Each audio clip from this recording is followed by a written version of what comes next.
عورت کی تخلیق کا حیرت انگیز واقعہ۔ عورت کی تخلیق مٹی سے کیوں نہ ہوئی؟ ناظرین، جب اس دنیا میں انسانوں کا نام و نشان تک نہ تھا، ہر طرف خاموشی تھی، نہ کوئی جانور تھا، نہ زندگی کا کوئی نشان، تب ایک دن اللہ رب العالمین نے اپنے تمام فرشتوں کو حکم دیا کہ اے میرے فرشتوں، میرے عرش عظیم کے قریب سب اکٹھا ہو جاؤ۔ اللہ کے حکم پر بے شمار فرشتے روشنی کی مانند چمکتے ہوئے حاضر ہو گئے۔ پھر اللہ تعالیٰ نے فرمایا کہ میں زمین پر اپنا ایک نمائندہ بھیجنا چاہتا ہوں۔ یہ سن کر فرشتے حیران رہ گئے، ان کی پیشانیوں پر سوال تھے اور دلوں میں تعجب امڑ آیا۔ انہوں نے آداب سے عرض کیا، اے ہمارے پروردگار، کیا آپ ایسی مخلوق کو زمین پر بھیجنا چاہتے ہیں جو فساد کرے گی، خون بہائے گی، جبکہ ہم تو ہر وقت آپ کی تسبیح اور عبادت میں مشغول رہتے ہیں، پھر نیا خلیفہ بنانے کی کیا ضرورت ہے؟ ان کی بات سن کر اللہ رب العالمین نے فرمایا کہ اے میرے فرشتوں، میں وہ جانتا ہوں جو تم نہیں جانتے، کیونکہ کون میری عبادت کرے گا اور کون نافرمانی کرے گا، اس کا علم صرف میرے پاس ہے۔ میں نے تم سے مشورہ نہیں مانگا، صرف بتایا ہے۔ یہ سن کر فرشتوں کے دل لرز گئے۔ انہوں نے اپنی غلطی محسوس کی اور فوراً توبہ کرتے ہوئے سجدے میں گر گرا کر اللہ سے معافی مانگ لی۔ پھر اللہ تعالیٰ نے اپنے چار عظیم فرشتوں حضرت جبریل، حضرت میکائیل، حضرت اسرافیل اور حضرت عزرائیل علیہ السلام کو بلایا۔ حکم ملتے ہی سب حاضر ہو گئے۔ اللہ نے سب سے پہلے حضرت جبریل علیہ السلام کو حکم دیا کہ اے جبریل، زمین پر جاؤ اور وہاں سے ایک مٹھی مٹی لے کر آؤ، جس سے میں اپنا خلیفہ پیدا کروں گا۔ حضرت جبریل علیہ السلام زمین پر آئے اور مٹی اٹھانے لگے، مگر مٹی رونے لگی اور گر گرا کر بولی کہ اے جبریل، مجھے کہاں لے جا رہے ہو؟ انہوں نے فرمایا کہ میں تمہیں اللہ کے پاس لے جا رہا ہوں، وہ تم سے ایک ایسی مخلوق پیدا کریں گے جو زمین پر ان کا نمائندہ ہوگی۔ یہ سن کر مٹی اور زیادہ رونے لگی اور بولی کہ مجھے مت لے جاؤ، مجھ سے جو انسان پیدا کیے جائیں گے وہ اللہ کی نافرمانی کریں گے، پھر جب اللہ کا عذاب نازل ہوگا تو میں بھی ان کے جسم میں رہوں گی، وہ عذاب مجھے بھی سہنا پڑے گا، اور اللہ کے عذاب کو برداشت کرنے کی طاقت مجھ میں نہیں ہے۔ میری طرف سے اللہ سے معافی مانگ لینا۔ مٹی کی یہ درد بڑی فریاد سن کر حضرت جبریل علیہ السلام خالی ہاتھ واپس لوٹ آئے اور اللہ کے حضور سارا واقعہ بیان کر دیا۔ پھر اللہ تعالیٰ نے حضرت میکائیل علیہ السلام کو بھیجا، وہ بھی زمین پر آئے، مگر مٹی نے پھر اسی درد سے فریاد کی اور میکائیل علیہ السلام بھی خالی ہاتھ واپس لوٹ گئے۔ اس طرح حضرت عزرائیل علیہ السلام بھی زمین پر تشریف لائے، مگر مٹی کی آہ سن کر ان کا دل بھی پگھل گیا اور وہ بھی بغیر مٹی اٹھائے واپس لوٹ گئے۔ یوں تینوں فرشتے خالی ہاتھ واپس آ گئے۔ آخر کار اللہ رب العالمین نے حضرت عزرائیل علیہ السلام کو زمین پر بھیجا۔ جب وہ زمین پر آئے تو مٹی نے پھر وہی التجا کی اور بولی کہ اے عزرائیل، مجھے مت لے جاؤ، مجھے یہی چھوڑ دو۔ مگر عزرائیل علیہ السلام نے فرمایا کہ اے مٹی، میں تمہاری بات پر لوٹ نہیں سکتا، مجھے اللہ کا حکم ملا ہے اور میں اپنے رب کے حکم کی خلاف ورزی کبھی نہیں کروں گا۔ یہ کہہ کر انہوں نے مٹی اٹھائی اور اللہ کے دربار میں حاضر ہو گئے۔ اللہ تعالیٰ نے خوش ہو کر فرمایا کہ اے عزرائیل، کیونکہ تم نے میرا حکم پورا کیا، میں تمہیں خاص ذمہ داری دیتا ہوں، انسانوں کی روح قبض کرنے کی ذمہ داری۔ عزرائیل علیہ السلام نے عرض کیا کہ اے اللہ، جب میں انسانوں کی روح قبض کروں گا تو ان کے گھر والے مجھ سے نفرت کریں گے اور مجھے الزام دیں گے۔ اللہ تعالیٰ نے فرمایا کہ تم فکر نہ کرو، ہر موت کے لیے میں الگ الگ سبب بنا دوں گا۔ کوئی بیماری سے رخصت ہوگا، کوئی حادثے سے، کوئی بڑھاپے سے، لوگ تمہیں الزام نہیں دیں گے۔ یہ سن کر اسرائیل علیہ السلام کا دل مطمئن ہو گیا۔ پھر فرشتوں نے اللہ کے حکم سے اس مٹی کو مکہ شریف کے قریب ایک پہاڑی پر رکھ دیا۔ بارش کی بوندوں سے وہ مٹی بھیگتی رہی، دھوپ سے سوکھتی رہی، اور یوں کئی سال گزر گئے۔ آخر اللہ کی قدرت سے اس مٹی سے حضرت آدم علیہ السلام کا پتلا بن گیا۔ اللہ نے فرشتوں کو حکم دیا کہ اسے جنت میں لے جاؤ۔ فرشتوں نے ادب سے حکم مانا اور آدم علیہ السلام کے جسم مبارک کو اٹھا کر جنت میں رکھ دیا۔ وہ جسم لمبے عرصے تک وہیں پڑا رہا، بے روح اور بے جان۔ فرشتے اس کے قریب آ کر کہتے کہ یہی ہے وہ جسم، یہی ہوگا اللہ کا خلیفہ زمین پر۔ مگر فرشتوں کا سردار عزازیل، جو اس وقت تک شیطان نہیں بنا تھا، وہ ہمیشہ ہنستا، تانے مارتا اور آدم علیہ السلام کے جسم کا مذاق اڑاتا، اور چونکہ وہ سردار تھا اسی لیے کوئی فرشتہ اسے کچھ کہنے کی ہمت نہیں کرتا تھا۔ پھر اللہ رب العالمین نے اپنے چاروں عظیم فرشتوں حضرت جبریل، حضرت میکائیل، حضرت اسرافیل اور حضرت اسرائیل علیہ السلام کو بلایا اور فرمایا کہ اے میرے فرشتوں، تم عرش عظیم پر جاؤ اور وہاں سے آدم علیہ السلام کی روح لے کر آؤ اور اسے ان کے جسم میں داخل کر دو۔ اللہ کے حکم پر چاروں فرشتے عرش عظیم کی طرف روانہ ہوئے۔ انہوں نے آدم علیہ السلام کی مبارک روح کو قیمتی ہیرے جواہرات سے سجے ایک نورانی پیالے میں رکھا اور آداب کے ساتھ ان کے جسم کے پاس لے آئے۔ اس لمحے آسمان کے تمام فرشتے خوشی سے جھوم اٹھے، ہر طرف نور ہی نور پھیل گیا۔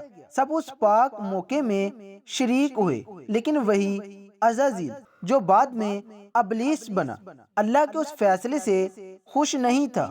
اس کے دل میں تکبر کی چنگاری سلگنے لگی تھی۔ پھر اللہ تعالیٰ نے حکم دیا کہ اے آدم، اب تیری روح جسم میں داخل ہو جائے، اور اسی لمحے آدم علیہ السلام کی روح ان کے جسم مبارک میں داخل کر دی گئی۔ جیسے ہی روح نے جسم کو چھوا، ان کے انگ انگ میں جان دوڑنے لگی، آنکھیں کھل گئیں، ہاتھ پاؤں ہلنے لگے اور جسم زندہ ہو گیا۔ دھیرے دھیرے وہ اٹھ کر بیٹھ گئے اور ان کی زبان سے پہلا لفظ نکلا الحمدللہ۔ یہ کلمہ سن کر اللہ رب العالمین بہت خوش ہوئے۔ آدم علیہ السلام نے پہلی نعمت ملنے پر شکر کے طور پر 2 رکعت نماز ادا کی۔ جب ان کی نماز مکمل ہوئی تو ہیرے جواہرات، سونے اور چاندی سے ایک خوبصورت تخت لایا گیا۔ اللہ کے حکم سے آدم علیہ السلام اس تخت پر بیٹھ گئے اور فرشتے چاروں طرف ادب اور محبت سے جھکے ہوئے تھے۔ پھر اللہ تعالیٰ نے فرمایا کہ اے میرے فرشتوں، آدم کو عزت دو اور انہیں سجدہ کرو۔ اللہ کے حکم پر کروڑوں فرشتے سجدے میں گر پڑے اور ہر طرف نور ہی نور پھیل گیا۔ جب سب نے سجدے سے سر اٹھایا تو دیکھا کہ صرف عزازیل کھڑا ہے، باقی سب آدم علیہ السلام کو سجدہ کر چکے تھے۔ عزازیل کے چہرے پر نفرت اور تکبر صاف جھلک رہا تھا۔ اللہ تعالیٰ نے اس کی طرف دیکھ کر فرمایا کہ اے عزازیل، تو نے میرا حکم کیوں نہیں مانا؟ عزازیل نے غمگین بڑے لہجے میں کہا کہ آپ نے آدم کو مٹی سے بنایا اور مجھے آگ سے۔ آگ کی فطرت اوپر اٹھنے کی ہے اور مٹی کی فطرت نیچے گرنے کی، تو اگر کسی کو سجدہ کرنا چاہیے تو آدم کو مجھے کرنا چاہیے۔ یہ سن کر اللہ رب العالمین کا غضب بھڑک اٹھا۔ اللہ نے فرمایا کہ اے نافرمان، یہاں سے نکل جا، تو نے میرا حکم نہ مانا، آج سے تو ہمیشہ کے لیے لعنت اور رسوائی کا حقدار بنے گا۔ اسی لمحے جو کبھی فرشتوں کا سردار تھا وہ لعنت کے ساتھ ابلیس اور شیطان بن گیا۔ جب اسے جنت سے نکالا گیا تو وہ رونے لگا اور عرض کرنے لگا، اے اللہ، میں نے کتنے عرصے تیری عبادت کی، فرشتوں کو سکھایا، تیری خدمت کی، تیری رحمت سے کچھ مانگنا چاہتا ہوں، میری درخواست قبول فرما۔ اللہ تعالیٰ نے فرمایا، کیا چاہتا ہے تو؟ شیطان نے کہا، اے مالک، مجھے قیامت تک کی زندگی عطا کر دے۔ اللہ نے فرمایا کہ ٹھیک ہے، تجھے قیامت تک کی مہلت دی گئی۔ پھر شیطان نے کہا، اے مالک، آج جس بنی آدم کی وجہ سے میں نکالا گیا، مجھے طاقت دے کہ میں ان کے جسم میں، ان کی رگوں میں داخل ہو سکوں۔ اللہ تعالیٰ نے فرمایا کہ یہ طاقت بھی تجھے دی جاتی ہے، لیکن سن لے، تو میرے بندوں کو بہکا سکتا ہے، انہیں گناہ کی طرف کھینچ سکتا ہے، مگر اگر میرا کوئی بندہ توبہ کرے گا تو میں اس کے سارے گناہ معاف کر دوں گا، اور میرے خاص بندوں تک تو کبھی نہیں پہنچ سکے گا۔ پھر اللہ تعالیٰ نے اسے لعنت دے کر جنت سے نکال دیا۔ اس کے بعد اللہ کے حکم سے حضرت آدم علیہ السلام کا تخت جنت الفردوس میں لے جایا گیا۔ وہاں آدم علیہ السلام کو پوری آزادی دی گئی کہ وہ جنت کی تمام نعمتوں کا لطف اٹھائیں، گھومیں پھریں، کھائیں پئیں، مگر ان کا دل کسی چیز کی طرف نہیں جھکا۔ وہ تنہا عبادت میں بیٹھے رہتے اور ان کے چہرے پر گہری اداسی تھی۔ اللہ تعالیٰ کو آدم علیہ السلام کی یہ حالت معلوم ہوئی تو انہوں نے حضرت جبریل علیہ السلام کو ان کے پاس بھیجا۔ جبریل علیہ السلام آئے، مسکرائے اور بولے، اے آدم، جنت تمہیں کیسی لگ رہی ہے؟ آدم علیہ السلام نے جواب دیا، اے جبریل، یہاں سب کچھ بہترین ہے، سکون ہے، نعمت ہے، ہر شے قابل تعریف ہے، مگر میرے دل میں ایک ایسی کمی ہے جسے میں بیان بھی نہیں کر سکتا۔ جبریل علیہ السلام مسکرائے اور بولے، ہاں آدم، میں جانتا ہوں، اللہ نے مجھے اسی لیے بھیجا ہے، فکر نہ کرو، بہت جلد تمہاری یہ کمی پوری کر دی جائے گی۔ یہ کہہ کر وہ واپس چلے گئے۔ پھر اگلے دن فجر کی اذان سے پہلے جب آدم علیہ السلام نیند کی ہلکی آغوش میں تھے، اسی وقت جبریل علیہ السلام اللہ کے حکم سے ان کے پاس تشریف لائے۔ بڑے ادب سے آدم علیہ السلام کی بائیں پسلی سے ایک ہڈی نکالی، اس پر گوشت اور چمڑا چڑھایا، پھر اس میں نورانی سانس پھونک دی، یوں ایک نئی تخلیق کی ابتدا ہوئی۔ وہ ہڈی فوراً نور سے بھرنے لگی اور کچھ ہی دیر میں اس نے ایک حسین عورت کا روپ اختیار کر لیا، جس کے چہرے سے ایسی روشنی پھوٹ رہی تھی جیسے پوری جنت اس نور سے جگمگا اٹھی ہو۔ جبریل علیہ السلام مسکرائے اور آدم علیہ السلام کے پاس آ کر دھیرے سے بولے، اے آدم، اٹھے۔ آدم علیہ السلام جاگے، سامنے نگاہ پڑی اور حیران رہ گئے۔ ان کے سامنے ایک ایسی پاکیزہ، نورانی اور دل کو سکون دینے والی ہستی کھڑی تھی جس کے چہرے کی روشنی چاند سے زیادہ درخشاں تھی، جن کی آنکھوں میں رحمت اور سکون کی چمک تھی، جنہیں دیکھ کر دل میں محبت اور اطمینان اترا تھا۔ آدم علیہ السلام دیکھتے ہی رہ گئے۔ تب جبریل علیہ السلام نے فرمایا کہ اے آدم، یہ ہے آپ کی ہم سفر، آپ کی زندگی کی ساتھی بی بی حوا علیہ السلام۔ یہ سنتے ہی آدم علیہ السلام کے چہرے پر مسکراہٹ پھیل گئی۔ دل کا وہ خالی پن جو مدتوں سے تھا ایک لمحے میں ختم ہو گیا۔ ان کے دل میں خوشی کی ایک لہر دوڑ گئی، ایسی خوشی جو الفاظ میں بیان نہیں کی جا سکتی۔ اسلامی روایات اور علماء کے مطابق عورت کی تخلیق مرد کی پسلی سے ہونے کی کئی حکمتیں بیان کی جاتی ہیں۔ یہ کسی کمزوری یا کمتر ہونے کی دلیل نہیں، بلکہ محبت، قرابت اور رحمت کی نشانی ہے۔ پہلی حکمت یہ کہ پسلی دل کے قریب ہوتی ہے، اس میں اشارہ ہے کہ عورت کو دل کے قریب محبت اور احترام کے ساتھ رکھا جائے۔ دوسری حکمت یہ کہ پسلی جسم کے نازک حصوں کی حفاظت کرتی ہے، اس طرح عورت کو بھی گھر اور خاوند کی حفاظت، سکون اور رحمت کا باعث بنتی ہے۔ تیسری حکمت یہ کہ پسلی نرم اور لچکدار ہوتی ہے۔ اسی طرح عورت کی فطرت بھی نرمی، لچک اور محبت پر رکھی گئی ہے تاکہ وہ بچوں کی تربیت اور رشتوں کی ذمہ داریوں کو بہتر انداز میں نبھا سکے۔ چوتھی حکمت یہ کہ عورت کا مرد کی پسلی سے پیدا ہونا دونوں کے وجودی اور فطرتی تعلقات کو ظاہر کرتا ہے۔ مرد اور عورت ایک دوسرے کی تکمیل ہے۔ اور پانچویں بات یہ کہ یہ تخلیق برتری یا کمزوری کا مسئلہ نہیں بلکہ تکمیل، محبت اور باہمی ضرورت کی علامت ہے۔ اسلام کے مطابق نہ مرد عورت سے افضل ہے نہ عورت مرد سے، دونوں ایک دوسرے کے بغیر مکمل نہیں۔ تفسیروں میں آتا ہے کہ دنیا کی ساری عورتوں میں جیسے اللہ تعالیٰ نے سب سے زیادہ حسن عطا کیا وہ تھی بی بی حوا علیہ السلام۔ آدم علیہ السلام دیر تک انہیں دیکھ کر اللہ کا شکر ادا کرتے رہے۔ دھیرے دھیرے وہ ان کے قریب جانے لگے، مگر جبریل علیہ السلام نے آداب سے روک کر فرمایا، اے آدم، نکاح کے بغیر آپ کے لیے ان کے قریب جانا جائز نہیں، پہلے اپنے رب کے حضور نکاح کی دعا کیجیے۔ آدم علیہ السلام نے سر جھکا لیا اور ویسے ہی کیا جیسے جبریل علیہ السلام نے فرمایا تھا۔ انہوں نے اللہ تعالیٰ سے بی بی حوا علیہ السلام کے ساتھ نکاح کی دعا مانگی۔ اللہ تعالیٰ نے دعا قبول فرمائی اور ارشاد فرمایا، اے آدم، میں نے تمہارا اور حوا کا نکاح مکمل کر دیا ہے، اب تم اپنی بیوی کا مہر ادا کرو۔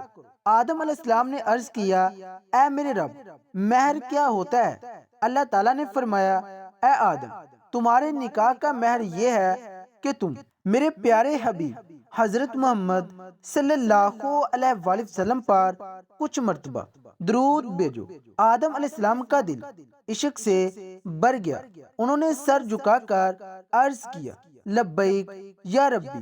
پھر حضور صلی اللہ علیہ وآلہ وسلم پر پورے خلوص کے ساتھ کئی مرتبہ درود پڑھا، اور یوں تاریخ انسانیت کا پہلا اور سب سے پاک نکاح مکمل ہوا۔ اللہ تعالیٰ نے حضرت آدم اور حوا علیہ السلام کی خوشی اور سکون کے ساتھ جنت میں رہنے کی اجازت دی اور فرمایا، اے آدم، سن لو، جنت کی ساری نعمتیں تم دونوں کے لیے ہیں، جو چاہو کھاؤ پیو اور رحمتوں کا لطف اٹھاؤ، لیکن اس ایک درخت کے پاس مت جانا اور اس کے پھل کو کبھی مت کھانا۔ تفسیروں میں آتا ہے کہ وہ گندم کا درخت تھا۔ آدم اور حوا علیہ السلام جنت میں محبت اور سکون کے ساتھ رہنے لگے، ہر طرف نعمتیں تھیں اور رحمت کا سایہ تھا، لیکن ادھر شیطان جنت سے نکالا جا چکا تھا۔ وہ باہر بیٹھا ہر لمحہ یہ سوچتا رہتا کہ آدم اور حوا کو کیسے برباد کروں۔ اس نے اپنے پرانے علمی اور چالیں یاد کی، وہ دعائیں اور عمل پڑھے جن سے وہ جنت کے دروازے کے قریب پہنچ سکتا تھا۔ آخر کار اس کی کوشش کامیاب ہو گئی، وہ جنت کے دروازے تک پہنچ گیا۔ وہاں اس نے دیکھا کہ دیوار پر ایک مور بیٹھا ہے۔ مور نے اسے دیکھا اور پوچھا، تو کون ہے؟ شیطان بولا، میں ایک فرشتہ ہوں۔ مور نے پوچھا، یہاں کیا چاہتا ہے؟ شیطان نے چلاکی سے کہا، میں جنت میں داخل ہونا چاہتا ہوں۔ مور نے جواب دیا، حضرت آدم علیہ السلام یہاں موجود ہیں، اسی لیے کسی اور کو اندر جانے کی اجازت نہیں۔ شیطان مکاری سے مسکرایا اور بولا، بھائی مور، مجھ پر رحم کرو، اگر تم میری مدد کرو گے تو میں تمہیں ایسی دعائیں سکھاؤں گا جنہیں پڑھنے کے بعد تم کبھی بوڑھے نہیں ہوگے، کبھی مرو گے نہیں اور جنت سے کبھی باہر نہیں نکالے جاؤ گے۔ مور تھوڑا جھجکا، مگر شیطان نے اپنی میٹھی آواز میں اس پر اثر ڈالنا شروع کیا۔ اس کی آواز میں ایسا جادو تھا کہ مور کا دل پگھل گیا اور وہ راضی ہو گیا۔ مور اسے جنت کے دروازے تک لے آیا، جہاں ایک بڑا سانپ پہرے پر موجود تھا۔ مور نے پوری بات سانپ کو بتائی تو سانپ نے شیطان سے پوچھا تو کون ہے؟ شیطان فوراً بولا میں فرشتہ ہوں، میں عرش عظیم کے نیچے رہا کرتا تھا، وہی میں نے ایک ایسا اسم عظیم سیکھا جسے پڑھو تو ہر مراد پوری ہو جاتی ہے۔ سانپ کی آنکھوں میں لالچ چمک اٹھا اور وہ بولا وہ دعا مجھے بھی سکھا دو۔ شیطان مسکرا کر بولا ضرور سکھاؤں گا، مگر ایک شرط ہے۔ سانپ نے پوچھا کون سی شرط؟ شیطان بولا شرط یہ ہے کہ تم مجھے جنت کے اندر لے جاؤ۔ سانپ نے لمبی سانس لی اور کہا آدم علیہ السلام کے رہتے ہوئے کسی کو اندر لے جانے کی اجازت نہیں، یہ ممکن نہیں۔ مگر شیطان کی مکاری ابھی ختم نہیں ہوئی تھی۔ وہ ایک ایسی چال چلنے والا تھا جس نے انسانیت کی پوری کہانی کا رخ بدل دینا تھا۔ اس سانپ کی آنکھوں میں دیکھ کر چلاکی سے کہا اگر تم چاہو تو میں تمہارے منہ کے اندر چلا جاتا ہوں، اس طرح تم بھی جنت میں رہو گے اور اللہ کا حکم بھی نہیں ٹوٹے گا۔ سانپ نے کچھ سوچا، اسے یہ دلیل پسند آئی، اس نے اپنا منہ کھولا اور شیطان اس کے اندر داخل ہو گیا۔ پھر شیطان نے کہا اے سانپ اب مجھے بی بی حوا علیہ السلام کے پاس لے چلو۔ سانپ سر جھکائے جنت کی رحمتوں کے بیچ سے گزرا اور شیطان کو اپنے منہ میں لیے بی بی حوا علیہ السلام تک پہنچ گیا۔ وہاں پہنچ کر شیطان نے اچانک رونا اور چیخنا شروع کر دیا۔ اس کی سسکیاں اتنی بلند تھیں کہ حوریں اور غلامان بھی جمع ہو گئے۔ بی بی حوا علیہ السلام نے حیران ہو کر پوچھا اے اجنبی تم کیوں رو رہے ہو؟ شیطان نے جھوٹی معصومیت سے کہا میں تمہارے انجام کو سوچ کر رو رہا ہوں۔ یہ سن کر بی بی حوا علیہ السلام چونک گئی اور بولی ہمارا انجام کیوں؟ کیا ہونے والا ہے؟ تو شیطان بولا اللہ تعالیٰ بہت جلد تمہیں اور تمہارے شوہر حضرت آدم علیہ السلام کو جنت سے نکال کر زمین پر بھیج دے گا۔ میں نے یہ بات عرش عظیم پر لکھی ہوئی دیکھی ہے اور اسی غم میں رو رہا ہوں۔ بی بی حوا علیہ السلام کے چہرے پر پریشانی اتر آئی اور انہوں نے نرمی سے پوچھا تمہاری بات سچ ہے، یہ میں کیسے جانوں؟ شیطان نے فوراً اپنے جھوٹ کو مضبوط کرتے ہوئے کہا اگر میں جھوٹ بول رہا ہوں تو اللہ اور تمام فرشتوں کی لعنت مجھ پر ہو۔ اس نے اللہ کے نام کی قسم کھائی اور اس کی باتوں سے بی بی حوا علیہ السلام کا دل پگھلنے لگا۔ انہوں نے لرزتی آواز میں پوچھا اگر یہ سچ ہے تو کیا زمین پر بھیجے جانے سے بچنے کا کوئی راستہ ہے، کوئی طریقہ جس سے ہم ہمیشہ یہیں رہ سکیں؟ میں ضرور قبول کروں گی، بس بتاؤ وہ راستہ کیا ہے؟ شیطان نے آخر اپنی چال ظاہر کی اور بولا دیکھو وہ جو پیڑ ہے جس کے قریب جانے سے تمہیں منع کیا گیا تھا، اگر تم اس کا پھل کھا لو تو تم ہمیشہ ہمیشہ کے لیے جنت میں رہو گی، کبھی بھی یہاں سے نہیں نکالی جاؤ گی۔ بی بی حوا علیہ السلام کے دل میں ایک لمحے کو خیال آیا کیا واقعی؟ شیطان نے بات مزید مضبوط کرتے ہوئے کہا لیکن اگر تم نے وہ پھل نہ کھایا تو جلد ہی تم دونوں کو زمین پر بھیج دیا جائے گا ہمیشہ کے لیے۔ شیطان کے یہ الفاظ ان کے دل میں اتر گئے اور وہ سوچتی ہوئی اس گیہوں کے پیڑ کی طرف بڑھنے لگی۔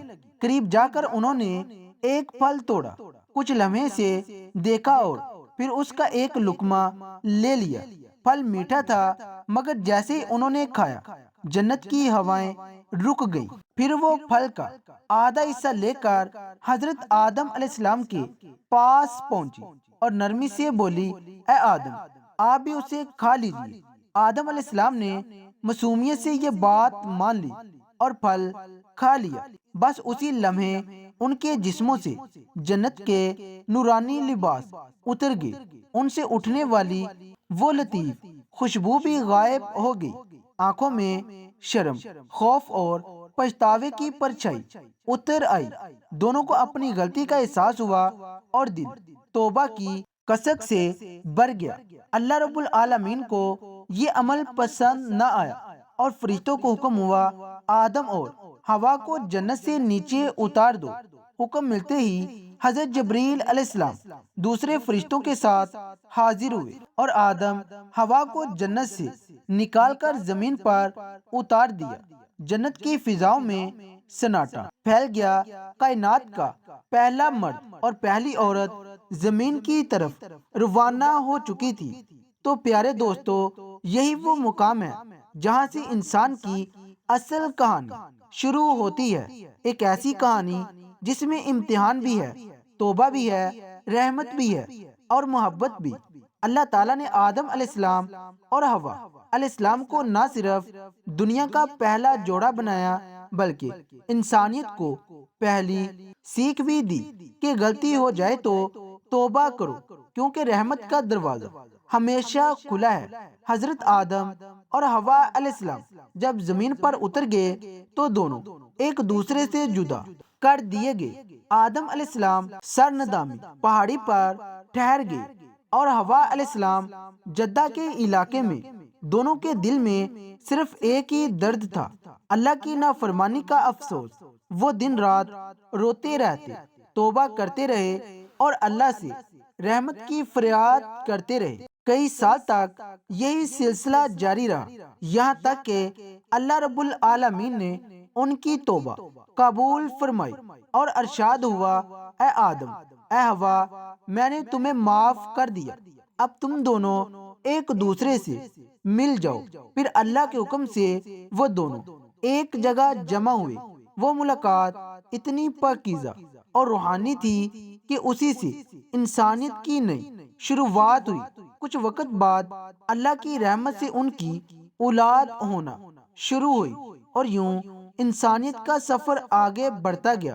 ہر طرف زندگی، رحمت اور محبت کا سلسلہ پھیل گیا۔ یہی تھی سفر کی پہلی کہانی، ایک ایسی کہانی جس میں غلطی تھی، توبہ تھی اور رحمت بھی۔ اور اللہ تعالیٰ نے ثابت کر دیا کہ جو بھی بندہ سچے دل سے توبہ کرتا ہے اس کے لیے رحمت کا دروازہ کبھی بند نہیں ہوتا۔ حضرت آدم اور حوا علیہ السلام کی زمین پر جدائی کے بعد زندگی ایک نئے ماحول میں شروع ہوئی۔ ہر طرف ان کے لیے اجنبی زمین، اجنبی ہوا اور اجنبی درخت تھے، مگر ان کے دل اللہ کی نافرمانی کا درد لیے بھرے ہوئے تھے۔ وہ دن رات روتے، توبہ کرتے، اللہ کی رحمت کی امید رکھتے۔ سرد راتوں میں ایک دوسرے کی یاد ستاتی، دن کے وقت دھوپ اور زمین کی سختی دل پر بھاری پڑتی، مگر وہ صبر کے ساتھ اللہ کی طرف رجوع کرتے رہے۔ وقت گزرتا گیا اور ان کے دل میں ایک نرمی اور امید پیدا ہوئی۔ اللہ تعالیٰ نے ان کی توبہ کو قبول فرمایا تو ان کے دلوں میں خوشی اور سکون کا احساس ہوا۔ اللہ کی مرضی سے وہ دونوں ایک جگہ جمع ہوئے۔ ملاقات کے لمحے میں ایک روحانی اتصال پیدا ہوا۔ ایسا محسوس ہوا جیسے زمین پر انسانیت کا پہلا نور جل اٹھا۔ ان کی آنکھوں میں اشک بھی تھے اور دل میں سکون بھی۔ محبت اور احترام کا نیا سبق سیکھا۔ پھر اللہ کی رحمت سے ان کی اولاد پیدا ہونا شروع ہوئی۔ ہر نیا بچہ زمین پر انسانیت کا حصہ بنتا گیا۔ یوں زندگی کی شروعات ہوئی۔ انسانوں نے کھانا کھانا، پانی پینا، زمین پر رہنا اور مل جل کر زندگی گزارنا سیکھا۔